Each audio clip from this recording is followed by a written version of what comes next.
నమస్తే, welcome to Andhraprabha. నేను రఘునందన్.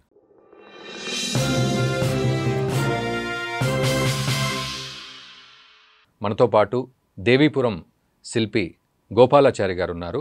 నమస్తే అండి. నమస్తే అండి. శ్రీ యంత్రం, శ్రీ మేరు అంటే మనం అసలు ఏమనాలి అంటే ఫస్ట్ ఆఫ్ ఆల్ టర్మినాలజీ గురించి మాట్లాడితే ఇక్కడ శ్రీ యంత్రం అనేది ఒక రేఖ మీదో పేపర్ మీదో చేసుకున్న దాన్ని శ్రీ యంత్రం అంటాము. శ్రీ చక్రం అని కూడా అనొచ్చు. కానీ దాన్ని ఈ విధంగా మనం మేరు రూపంలో చేసినప్పుడు శ్రీ చక్రం మేరు అనబడుతుంది.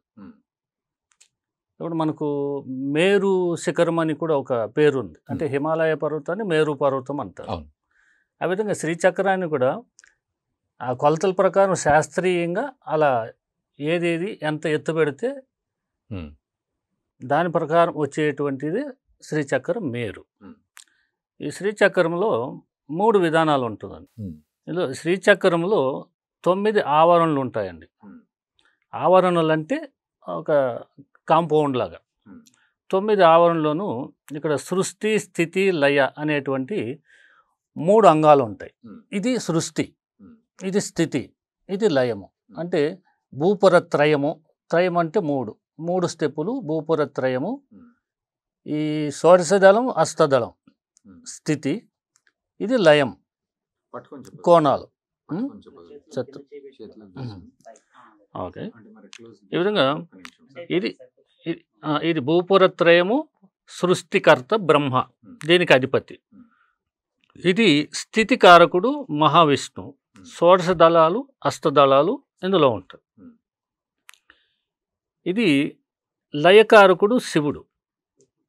ఇందులో 43 త్రికోణాలు, 45 + 1 కోణం అంటే బిందు, మొత్తం 46 కోణాలు ఉంటాయి.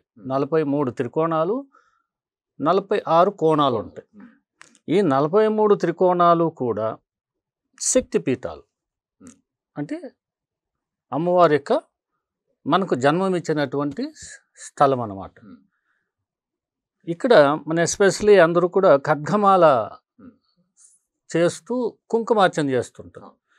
కుంకుమ అనేది రజోగుణానికి సంబంధించింది. రజస్సు అంటే ఇక్కడ రక్తం అని కూడా ఒక అర్థం ఉంటుంది. ఇక్కడ ఆ రజోగుణం అనేది రాజగుణం కూడా. రాజు అంటే ఒక దేశానికి నాయకుడిలాగా. ఇక్కడ ఈ యంత్రానికి అధిపతి రాజరాజేశ్వరి, అంటే రాజులకు రాజు. కాబట్టి అన్ని విధాలా కూడా ఇక్కడ రజోగుణమే మనకు చూపిస్తుంది. అంటే మనం ఏది కోరినా వెంటనే ఇచ్చేయగలిగినటువంటి శక్తి ఎవరికి ఉంటుందండి? రాజుకు ఉంటుంది, ఇతరులకు ఉండదు.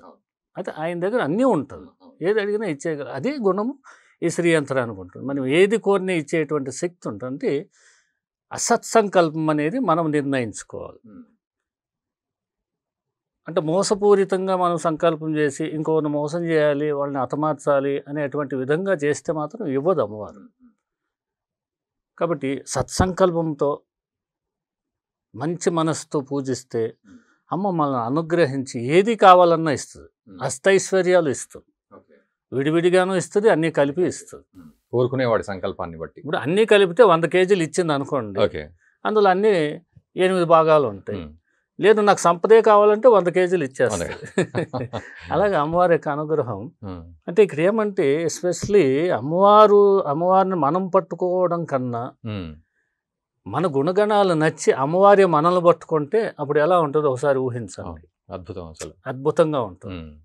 కాబట్టి అమ్మవారు మనల్ని మెచ్చుకొని మనల్ని పట్టుకునే విధంగా మనం ఈ సాధనలోకి వెళ్తే మనకు తీరని కోరికంటూ ఏది ఉండదండి.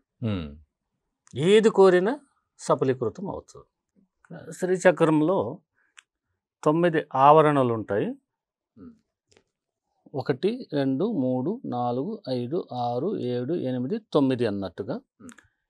ఈ 9 ఆవరణలకు కూడా 9 మంది అధిదేవతలు, 360 మంది. ఆయా స్థానంలో ఏ దేవతలు ఉన్నారు అన్నది నేను చెప్తాను ఇప్పుడు. దీనికి భూపురత్రయం అని పేరు.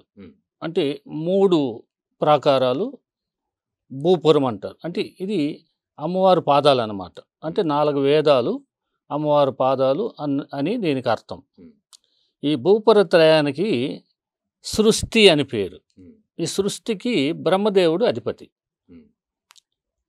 ఆ తర్వాత ఈ మేకలాత్రయం, భూపురం తర్వాత మేకలాత్రయం అంటే త్రిమేకల కటిసూత్రాచానే, అంటే అమ్మవారు నడుముకు కట్టుకున్నటువంటి మొలత్రాడు 3 రేఖలు.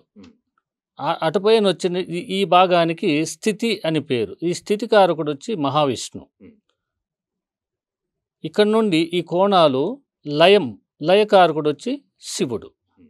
ఈ పైన బిందువులో వచ్చి అమ్మ ఉంటుంది, రాజరాజేశ్వరి లలితాదేవి ఇక్కడ ఆసనమై ఉంటుంది ఆ త్రికోణం పైన. ఈ సృష్టి స్థితి లయ, సృష్టి ఏమో బ్రహ్మదేవుడు, స్థితికారకుడు విష్ణు, లయకారకుడు శివుడు అని. ఈ విధంగా షోడశ దళాల్లో ఆకర్షణీ దేవతలు ఉంటారు. అష్టదళాల్లో అనంగ దేవతలు ఉంటారు. టోటల్గా మనం అక్కడికి వచ్చినప్పుడు ఆవరణ దేవతలు, మొదటి ఆవరణలో ఏ దేవతలు ఉంటారు అంటే అనిమాది సిద్ధులు అని 10 మంది ఉంటారు.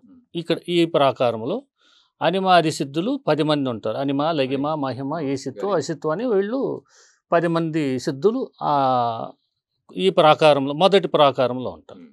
రెండవ ప్రాకారం వచ్చేసరికి అష్టమాతృకలు వస్తారు. బ్రాహ్మి, మహేశ్వరి, వైష్ణవి, వారాహి, చాముండి అని వీళ్ళు వస్తారు. మూడో ప్రాకారానికి వచ్చేసరికి సంక్షోభిణీ దేవతలు 10 మంది ఉంటారు.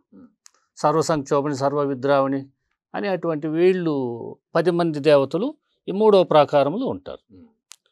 మళ్ళీ ద్వితీయ ఆవరణానికి వచ్చేటప్పటికి షోడశ దళాలు, అందులో 16 మంది ఆకర్షణీ దేవతలు ఉంటారు.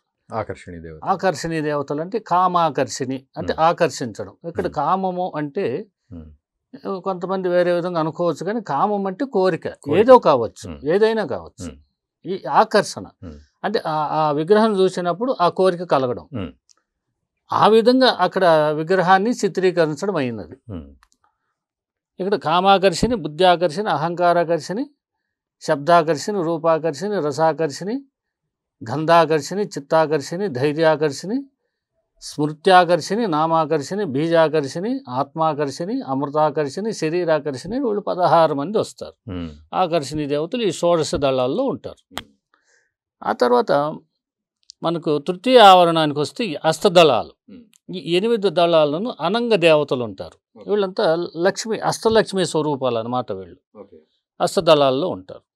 అక్కడ నుండి చతుర్థావరణం అంటే 4వ ఆవరణం వచ్చినప్పుడు ఈ 14 కోణాలు ఉంటాయి.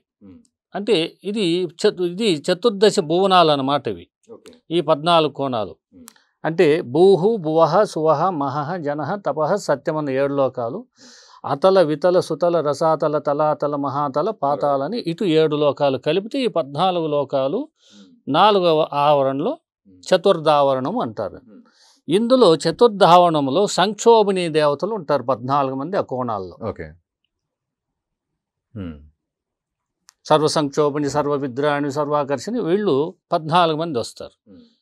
తర్వాత పంచమావరణ అన్నప్పుడు బాహ్య దశారము అంటే, బాహ్య అంటే వెలుపల దశారం అంటే 10 మంది ఉంటారు అక్కడ.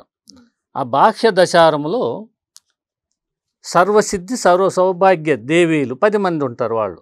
అక్కడ దశారం అంటే 10 కోణాలు ఉంటాయి, అందులో 10 మంది దేవతలు ఉంటారు, సిద్ధుల్ని ఇచ్చేటువంటి శక్తుల్లో. 6 అంటే షష్టమావరణకి వెళ్ళేసరికి సర్వజ్ఞ, సర్వేప్సిత ఫలప్రద అనేటువంటి దేవతలు, వీళ్ళు ఒక 10 మంది ఉంటారు. ఇది అంతర్దశారం. బాహ్య దశారం 5వది, 6వది అంతర్దశారం, షష్టమావరణం. వాళ్ళు ఆ 10 మంది అయిన తర్వాత సప్తమావరణం వాగ్దేవతలు ఉంటారు. వాగ్దేవతలు 8 మంది. అంటే వాక్కు అంటే అక్కడ సరస్వతి, శారద అనేటువంటి వాక్కు సంబంధించిన, అంటే మనం కోరింది తదాస్తు అనేటువంటి ఈ వాగ్దేవతలు అక్కడ 8 మంది ఉంటారు. అష్టమావరణకు వచ్చేసరికి త్రికోణం, ఇచ్చ, క్రియ, జ్ఞాన అనేటువంటి దేవతలు 3 ఉంటారు. ఇచ్ఛాశక్తి, జ్ఞానశక్తి, క్రియాశక్తి అనేటువంటి క్రియాశక్తులు ఈ ముగ్గురు ఈ త్రికోణంలో ఉంటారు పైన.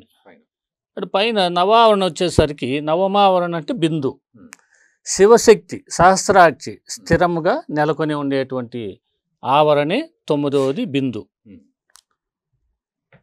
ఆ బిందులో శివుడు శక్తి ఐక్యమై ఉంటారు ఎప్పుడు, నిరంతరం నిత్యానందమై సర్వానందమై ఆనంద భైరవంలో ఉంటారు వాళ్ళిద్దరు కూడా. ఈ విధంగా ఉండి నిర్మాణం చేసినటువంటి ఈ శ్రీయంత్రాన్ని ఎవరైతే సాధన చేయాలని పూజిస్తారో లేదా శ్రీయంత్రాన్ని తీసుకెళ్ళి ఇంట్లో పెట్టుకుంటారో అక్కడ సర్వశక్తులు కలిగి ఉంటుంది ఆ శ్రీయంత్రంలో.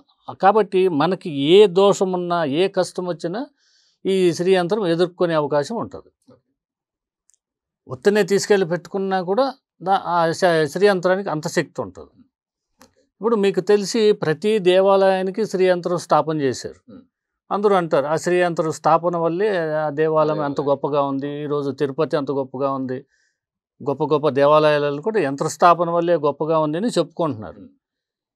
కానీ అందరూ కూడా ఈ యంత్రం మనం పెట్టుకోవచ్చా పెట్టుకోకూడదా అనేటువంటి సందేహం. ధన్యవాదాలండి. సంతోషం. నమస్తే.